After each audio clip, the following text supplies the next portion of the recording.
पवन सिंह और ज्योति सिंह का तलाक होने जा रहा है आज आरा कोर्ट में। लेकिन उसी के बीच से आ रही है एक बड़ी खबर कि पवन सिंह को एक फैंस ने जड़ा है थप्पड़। तो जानते हैं पूरी खबर क्या है। लेकिन अगर आप पवन सिंह को पसंद करते हो तो इस वीडियो को दीजिए लाइक और चैनल को सब्सक्राइब करना ना भूलें। दरअसल दोस्तों, पवन सिंह आज आरा कोर्ट में पहुँचने वाले थे और उसी बीच जब ये बलेनो से अपने उतरे तो काफ़ी फैंस इन्हें घेर लिए और कोर्ट तक पहुंचते पहुंचते एक फैंस ने इन्हें जड़ दिया एक थाप।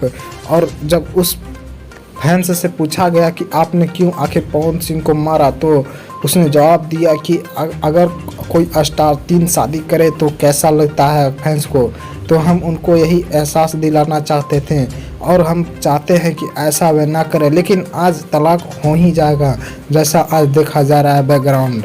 तो आप लोग क्या कहना चाहते हैं ज्योति सिंह और पवन सिंह के प्रेम पुजारी के बारे में कमेंट बॉक्स में ज़रूर बताएं।